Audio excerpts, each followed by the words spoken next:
Hello, writers. Happy holidays. I'm Sarah Cannell. I'm an author and writing coach in Chicago, and I'm thrilled to share some of my favorite holiday tips for writers with you today. So, I'm going to offer three practices.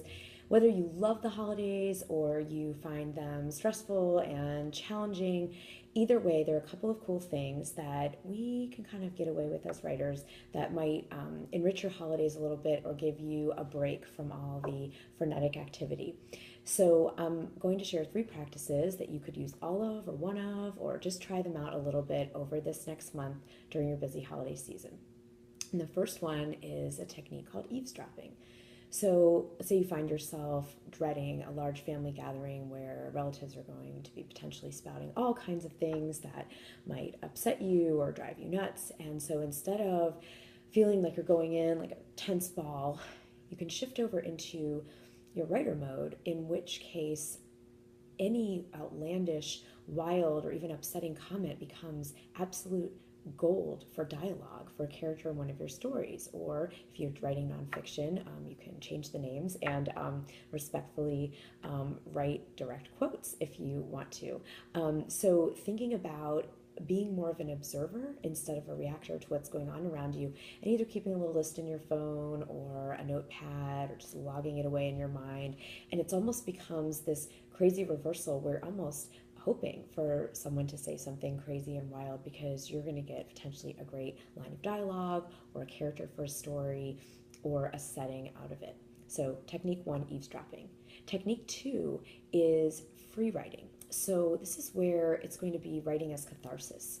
So if you find yourself getting overwhelmed or stressed or your buttons are getting pushed a little bit, you need a break, you can run off with yourself or get up a little earlier one day and take 1 to 3 pages of open paper and take your pen or pencil and just vent, write anything that's going on. You can also brainstorm, you could ideate, you just put yourself in an energy to say, I'm going to really be present with what's here, what's going on in me. And it's an extremely therapeutic process where you're just no censorship, you don't stop moving the pen on the page and just get out what's ever in your mind, your body, your heart.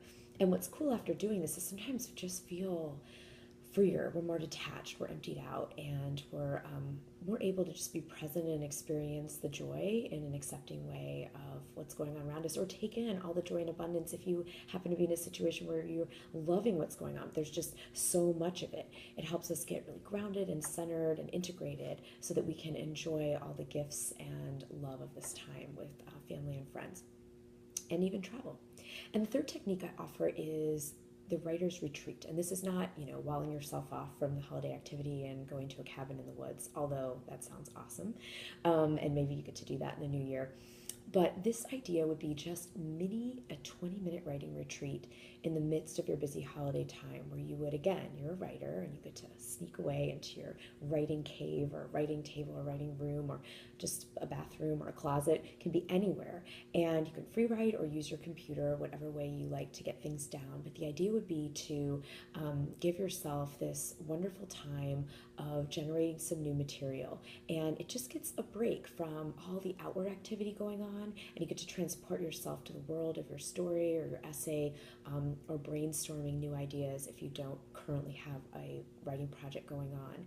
And what's amazing is that if you just took a couple of sessions, 20-minute mini writing retreats over the course of the holidays, not only might you enjoy your time because of that nice balance and that time away, coming back refreshed to your family or friend or social gatherings, but you also are going to have a whole little arsenal of new material that everyone else who just went and partied and danced and hung out might not have. So I just offer these three techniques for you: eavesdropping, free writing, and a mini writing retreat to inspire you and empower you and invigorate you to keep writing over the holidays. It's wonderful to be with you, and I look forward to seeing you in some of our awesome upcoming writing programs in January. Happy holidays.